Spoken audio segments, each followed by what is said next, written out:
Welcome to the Moms I Know with Sheila Walsh-Denton and Maria Anderson-Farner.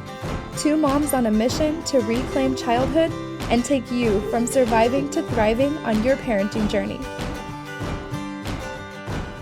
The Moms I Know is your go-to source for motivation, inspiration, and resources, and real conversation about motherhood and parenting with intention. Thank you for being a part of our community. We hope you enjoyed this episode. Nothing teaches children more than a parent who is willing to learn, by William Martin, author of The Parent's Tao Te Ching. Beautiful. Thanks, Sarah. Hi, this is Maria. And this is Sheila. And we want to welcome you to the Moms I Know. Sarah, that's such a perfect quote for so many different aspects of this work of parenting. So we're just delighted to have Sara Fletcher here today with us as our guest. Sara is an intuitive home environment guide, certified Feng Shui practitioner, and founder of Love Home Life. Sara guides her clients to make conscious changes around them that lead to improvements in their mental, emotional, and physical health, deeper connections in their relationships, and a stronger ability to live up to their true potential in life. And Sara, obviously, much more about you will come out in the interview, but we're just delighted to have you here today. So thank you for being with us. Oh, thank you for having me. It's so fun to be here with both of you. So we've known Sara for a long time, and Sheila, I'm going to maybe ask you to tell a little bit about your connection, and then we'll jump in. It's fun. It's so fun seeing a familiar face because Sara and I first met over 15 years ago, probably about 15 years ago. Both new moms compared to now in preschool, and we met at a parent education preschool and really. I think bonded over just, the similar beliefs in raising our children with a positive mindset and positive discipline. And now I'm fortunate enough that Sara and I actually sit in a women's circle where we try to gather every week and in nature and to ground. And it's been really, really helpful and really just amazing experience with a few of our women friends. One of my favorite parts of the week. Yeah, exactly. Together with my girlfriends. So anxious for you to share your story, which is an amazing story of perseverance and perspective. You have so much to offer. And so I just really can't wait for more people to learn about you and for you to share. Well, thank you. Well, when it comes to this big shift in my life and how I got where I am, my whole life I had always been somebody who just was so in love with the whole idea of creating beautiful spaces around me. From the time I was probably 8, I was collecting home magazines and drawing floor plans, and that was totally my passion. I went on over the years to study design and worked in the field in various ways, and even had my own little boutique for years. And so, of course, I always appreciated the beauty around me, but it was not until this more recent experience that I really understood how powerful a role our environments are playing in our health and our well-being and our potential to become really, to live up to our highest potential. So it was 4 years ago, I was diagnosed with an extremely rare, absolutely massive brain tumor. I went into the hospital as an otherwise healthy 40-year-old woman. I just turned 40 years old and had 2 kids and a husband, and just had to hit the total reset button on life and leave everything behind that I had built, because there was no real certainty about what kind of quality of life I could expect to have on the other side of this. So I had a 14-hour brain surgery and came home basically like a totally unrecognizable version of myself.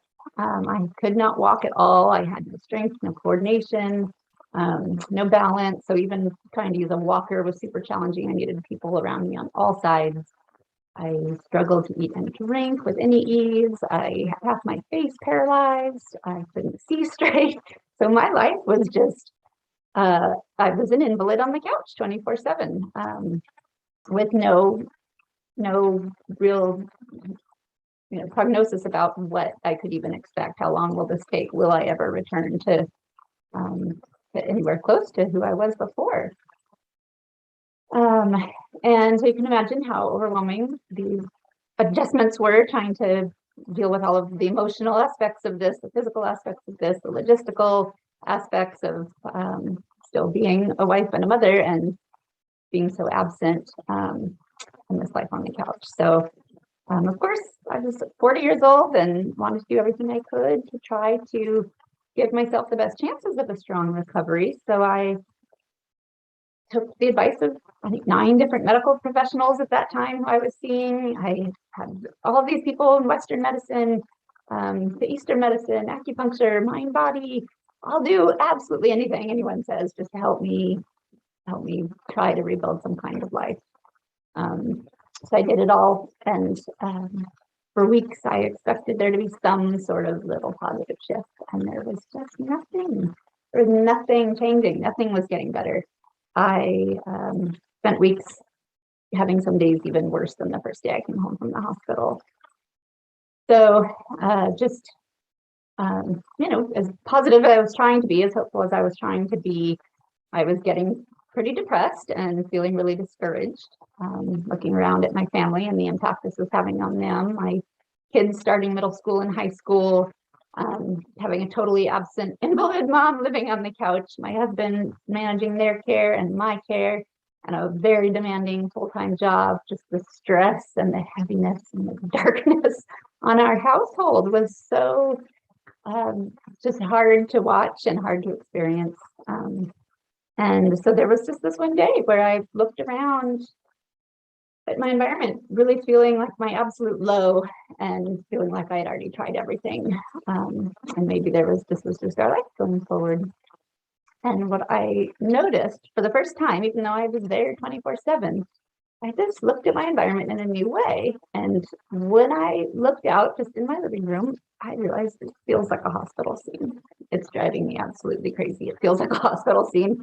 And what I saw was like the furniture rearranged, all to accommodate this life on the couch. The rug was gone so that my walker could slide, and the tables were all moved, and the coffee table was covered in medical clutter and papers and pills and stuff from the hospital.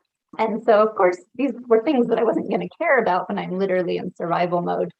But after having been in this state and suddenly developing this awareness of how it was making me feel, I recognized, yes, all this is supporting me on a physical level, but I feel like emotionally it is absolutely holding me back now. Like, it is just sending me constant messages of, you're sick, this is your life as an invalid, you're weak, you're dependent on everyone. And I was like, no, I'm done having these messages be what are filling my mind. So I asked for help from my family. Please help me take this all away, put it all back. I don't even want to look at that walker. I don't want to look at any of it. I just want it to look like a strong, healthy, happy, totally independent person lives here. I want it to look like the person I want to be lives here. And of course, they did all these things, moved everything around and followed all my instructions. And yes, of course, it felt better. But the next day when I woke up in my same spot as usual on the couch, I looked around and I felt like I had just found and fixed the kink in the hose. I felt so encouraged, so inspired, so uplifted that I was like, I am not going to use this walker anymore. I'm never using it again. And of course, it wasn't like I could leap around the house. I was ready to claim I can do this. And so I never touched it again. It was put away, got rid of. I started wanting to cook my own meals and just reclaim my independence. I had probably still 100 people waiting to bring me dinners, and said, no, I got it. I'm going to do it on my own. I started using the stairs so I could sleep in my own bed again, and not live my life on the couch anymore. So it just, this shift, I continued, recognizing how powerful this role of my environment was. And I continued to do absolutely everything that everyone had been telling me to do all along, but really intentionally started to weave in more with my environment, and things that felt better and worked better. And within 4 months, my recovery flowed so fast and so steady from that day forward that I was able to go out for a 10-mile run. What? That is just amazing. It picked up fast from that day on. And yeah, it wasn't much long after that I was, feeling pretty wonderful and in my home. And I think I still couldn't drive yet, and was trying to figure out what can I do with my life now? I don't really know. I think it's such a open, neutral space. And literally working in my home in the area that is related to career and life purpose. And I was doing some enhancing and just beautifying it and doing what felt right. And suddenly this light bulb went off that you should become a Feng Shui practitioner. And I thought that was hilarious. I can't believe I never thought of that before. It's the most me thing I could ever possibly think of to do. Just combining our inner worlds and our outer worlds and bringing this harmony between them, and really, discovering how our environments are such powerful tools to really bring out the best in us, and to just change our relationship with our homes is really how this has evolved to be. My favorite part of what I contribute is just showing people there's so much available right in front of us, right around us, and so much feels out of our control. There's so much we can still work with, and our homes are one of those great opportunities. So that is how I've gotten here. It's been a wild ride, and just I don't regret having experienced any of it. The whole thing is scary at the time, but now absolute blessing.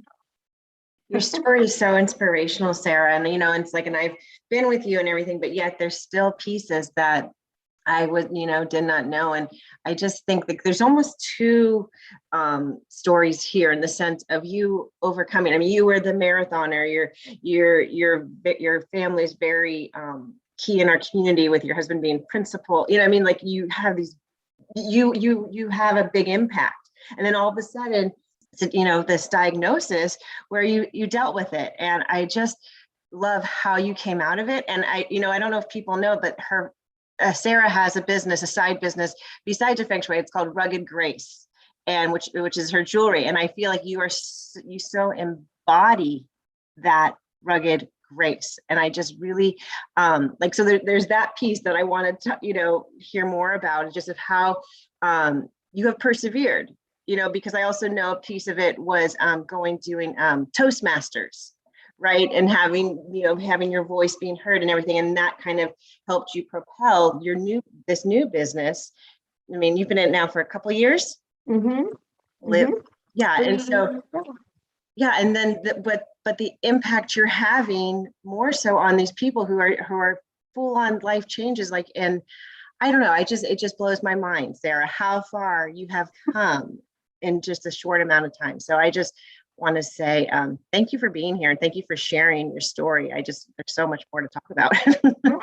Well, thank you for giving me the opportunity to share. I know that a lot of people obviously are going through their own versions of extremely challenging situations, collectively and personally. And I just so appreciate any opportunities for us to share to share our own stories, and to bring awareness, because just knowing we're not alone in our struggles, knowing that someone else got through it, just the sharing, the being willing to be vulnerable, and here's what worked for me, give it a whirl, see if it works for you. Yeah, no, it reminds me of my own. Yeah, it reminds me of my own story of after getting sick and then coming to and being able to hey, I learned this through nutrition. I have to share this now. And so I feel like that's exactly where you're at, where I learned this when I was on the couch, and I have to share this because it helps me. So it might help you. Yeah. So, how do you start? How do you start helping people? If somebody was to call you and say, I'm feeling stagnant, whether it's is it usually the whole house do you have to work with, or is it room by room? How would you? Well, let's see, a multi-part answer. But there are different approaches that people can take. Sometimes people come to me more because they're like, I want my house to feel better. And so there's truth in that. I'd say my specialty is more kind of, it's more like a healing perspective. Here's, what's happening in your life, and how can we find where that's held in place in your home? It might be imbalances. It might just be some sort of disharmonious energy between what's happening on the inside and what's happening on the outside. It can be such a wide variety, but I think my specialty is more like diagnosing and then developing sort of this healing protocol. All right, that's an issue. Let's look at all these different ways we could explore to shift the energy in areas that might be related to that. And, I'm always trying to do it in a way that feels manageable and, affordable, and use what you have as much as possible. And, that's my real joy, is just helping people kind of start to shift their relationships with their homes in this process, like tuning in deeper to their environments and recognizing how much of what they're experiencing in life is held in place there, and seeing all of it as opportunity rather than chores and burdens. And it's beautiful. It's just such a beautiful practice. So yeah, usually it's one piece to know is that it's an ongoing practice and process, like lifelong, like a wellness practice. Whereas a lot of people think, well, I just want a Feng Shui consultation. We get some information, but that's like going to a physical therapist once, It's the repeated, ongoing, continuous addressing of things that are coming up is really what is the most powerful way to apply Feng Shui as a practice. I can attest to that, having worked with you in this realm. But I wanted to say, if you could describe Feng Shui in just a tiny little nutshell, for somebody who this is brand new, how would you describe that? And then also, well, go ahead with that, and then I have another question. Yeah, it's literally translates to wind water, and it's really like an observation of the seen and the unseen aspects of our lives. So the physical, and then how that's all interrelated with our emotions, our thoughts, our feelings, our behaviors, and it goes both ways. So the practice of Feng Shui is it shows us how we can guide ourselves through using our environments as a tool to make improvements in our quality of life. Really, we can change the habits that get formed. We can improve our sleep. We can improve our relationships. It's just another lens to look through, kind of like nutritional healing, environmental healing. That's really what it's also known for. So that's the part of it that I really love. It's not just about how your home looks and feeling like there's a right and a wrong. It's like, well, is it serving you? Is it supporting you? Is it making you feel at peace and uplifted and efficient? And does it invite connection in your house, or does it motivate you, or does it drag you down? And looking at unsupportive and supportive, or empowering and disempowering, are more the angles I try to encourage people to consider. And it's so powerful in the work that you do. And like, I was also a child who was very aware of my surroundings, and I was very aware of how I felt in different places, and whether in the mountains or by the ocean or in homes that were creative and had a lot of natural elements. And so I can really appreciate all of that.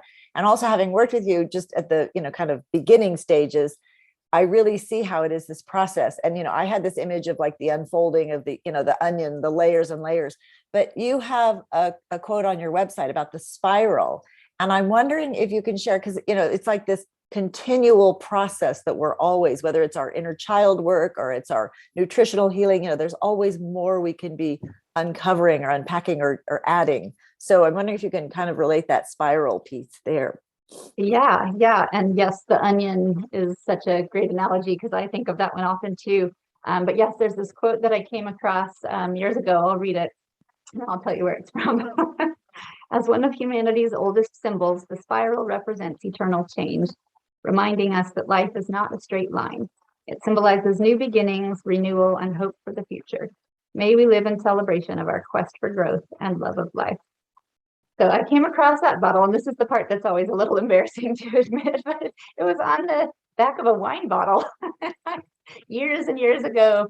I think I was at kind of a low point, not maybe an all-time low, but there was sort of a low, I think, that I was in. And so I had this bottle of wine and was looking at it, and it just brought tears to my eyes. And suddenly I just felt like, that's okay. It's okay. This is not the end of anything. There's so much more I can do. And it just suddenly gave me all this hope. So I've always laughed that this wisdom came from a wine bottle. But since then, that quote has shown up in my life, or not the quote itself, but the spiral as a symbol. that's shown up in my life at these really significant times, like when I need them most. For example, leading up to my surgery the week before, I was trying to calm the crazy rising anxiety that was, obviously happening in my body. I was trying to go for walks on the beach and really just do as much nourishing things as I could for myself.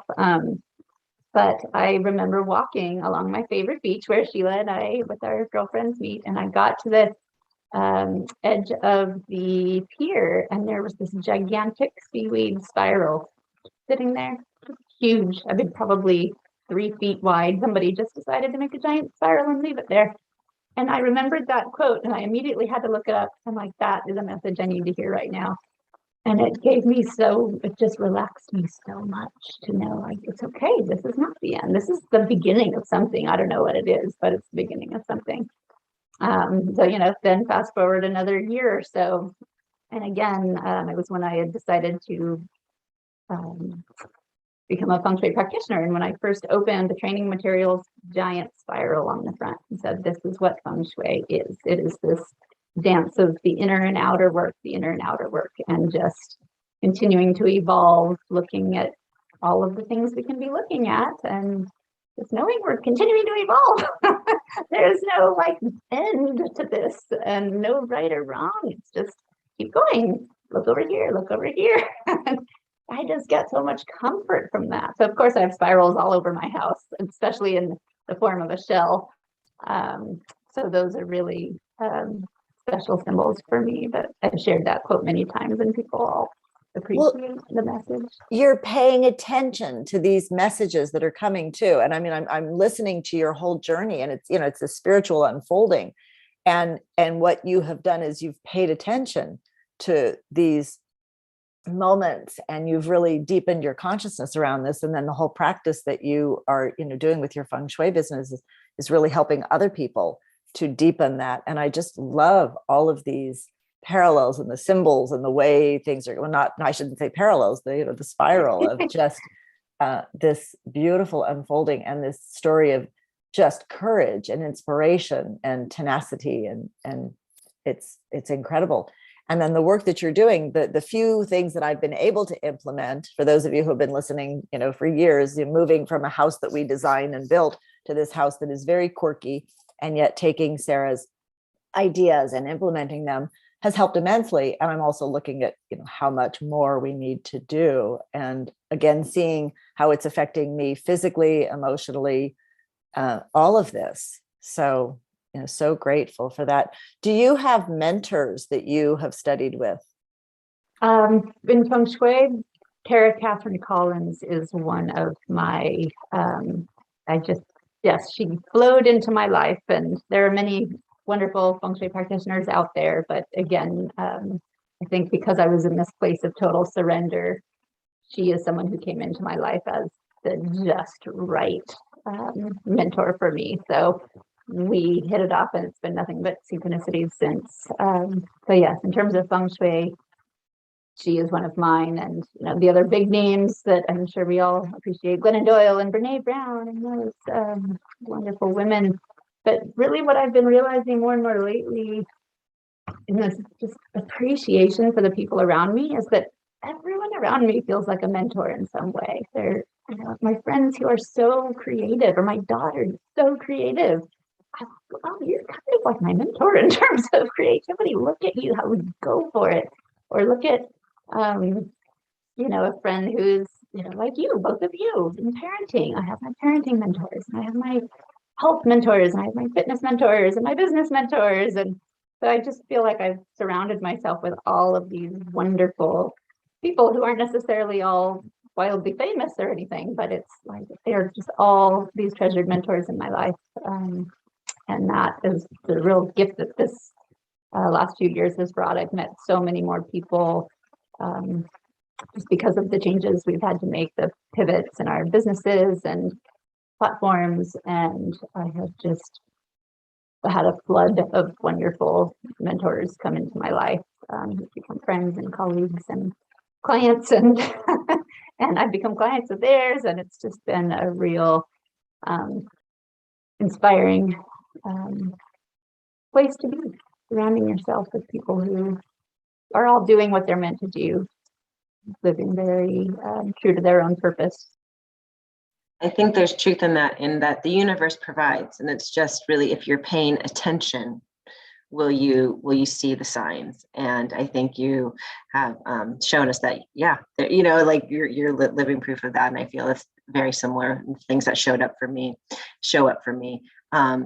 So if you were to say, if somebody's new to Feng Shui, are there any, like, just if somebody wanted to bring more love into their life, or if some, was that kind of how you would look at what they want more of, or is it more so, the feeling of the house? I'm trying to be like how your services can really help somebody. Well, they both come into play because, of course, it's all related. But typically, I'd say there are practitioners who are more like, okay, let's get your house set up so that it is this way. And mine is definitely more what needs to be improved. Like, is it communication in your household? What is going on in your relationships? It might be a lack of intimacy, or it might be something related to the kids and the relationship with the kids, or our family just doesn't. We just sit around and watch TV and we're not doing anything else, or there's just so much tension in our household. And so considering what feel like the struggles and looking for ways to use the environment to make changes. Like, what if we create a different way of gathering here? What if we take these things out? What if we bring these things in? And really strategically experimenting. And that is just, knowing that it can just be an experiment to try is really a helpful thing for people, that you don't have to, it's not like there are rights and wrongs, because sometimes something will feel very supportive for some amount of time, and then things change and it's not anymore. And so just the more fluid we can be with our spaces, and the more attuned we can be with our environments, continuing to make them just, are they serving us? Are they supporting us? Are they uplifting us? And are they in support of intimacy? Are they in support of connection? Are they in support of courage in your business? Or, a lot of people have a lot of shame around their homes, and that can really affect your ability to feel motivated and courageous and go after things. It's not impossible, but it can definitely be a hindrance. And a lot of people feel that's true. So considering whether you wake up in the morning and look around and your energy is immediately drained, or if your energy is immediately uplifted and at peace, like the cumulative effect of that is a very different thing. So that's another piece, just considering everything has a cumulative effect, just like food. That's fabulous how you're framing it. I'm loving it, because it's really, I love how you say it's a practice, Mm-hmm. And then just even what you just said, it just makes me think of how I wake up in the morning, and we moved into a house where the woman lived here for like over 50 years. And so we haven't had a chance to change the carpet in the bedroom, but I wake up and I'm like, and it just feels like that. But then I come out to my front room and it's all windows, and I'm like, oh, okay, I can breathe here. And it is like, it's accumulative. It's really interesting. I think if listeners can do that, or go around your home and how do you feel, and really use that and use it as a practice. So it's fabulous. Yeah. Yeah.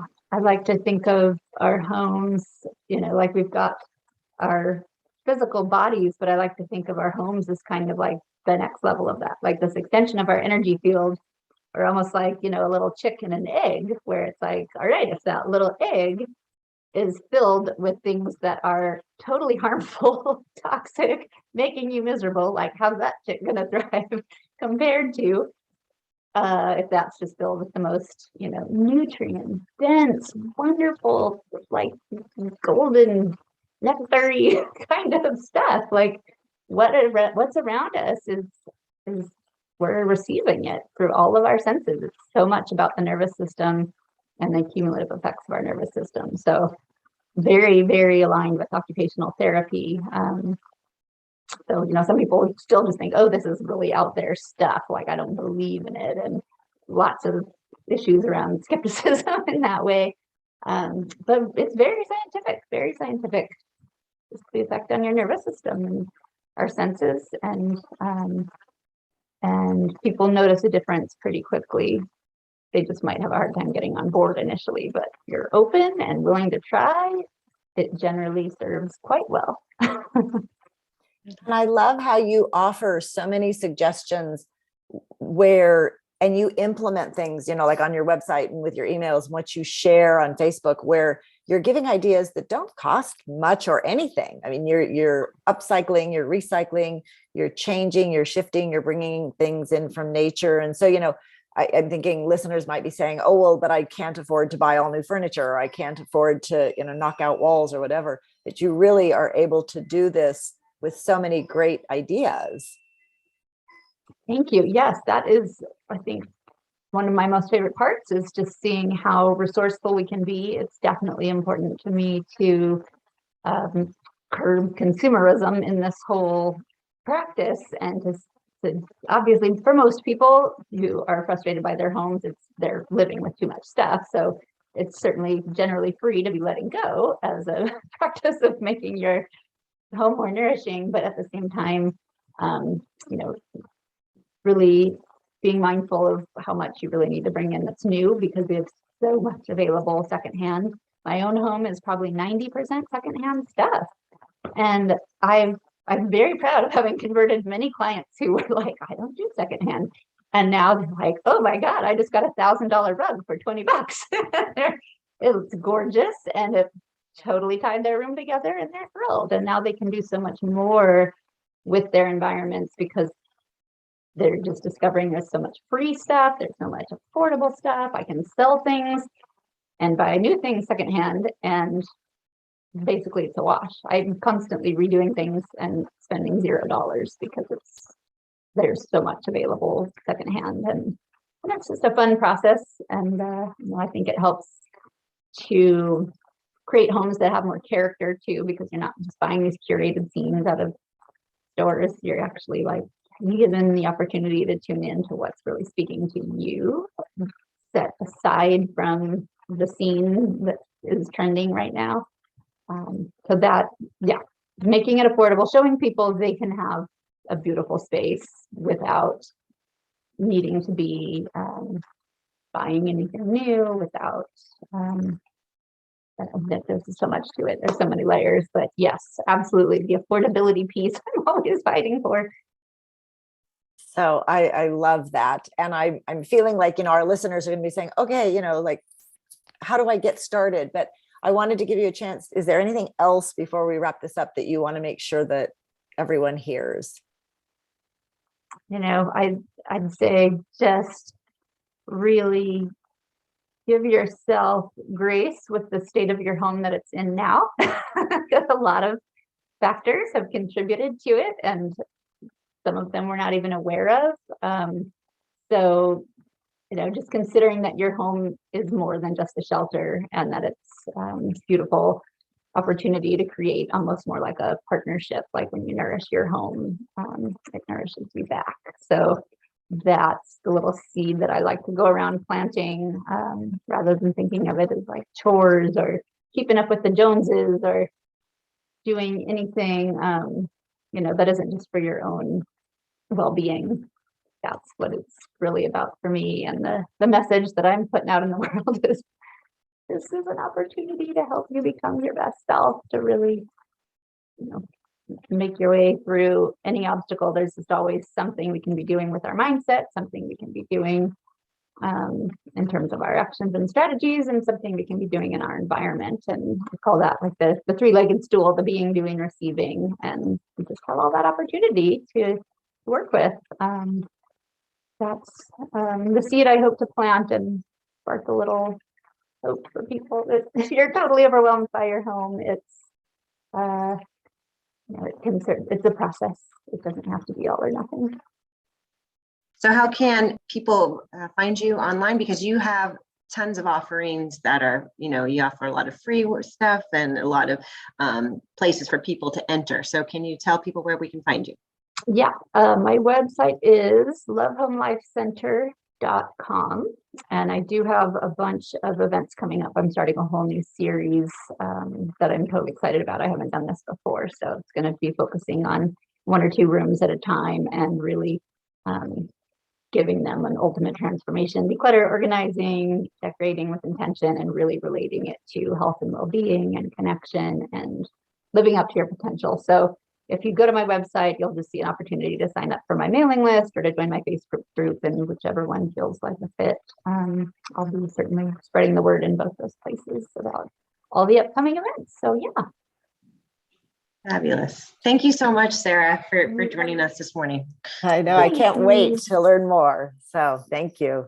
Thank you both so much. Take care. Thanks for joining us today for the Moms I Know. We hope you enjoyed today's episode. To get the show notes and resources mentioned in today's episode, visit themomsiknow.com. For information on Maria's programs, visit thefutureoffamily.com. And for information on Sheila's programs, visit purplebeatfamily.com. Don't forget to subscribe and rate us on iTunes and follow us on Instagram at The Moms I Know Podcast. Until next time, have a joyful family journey.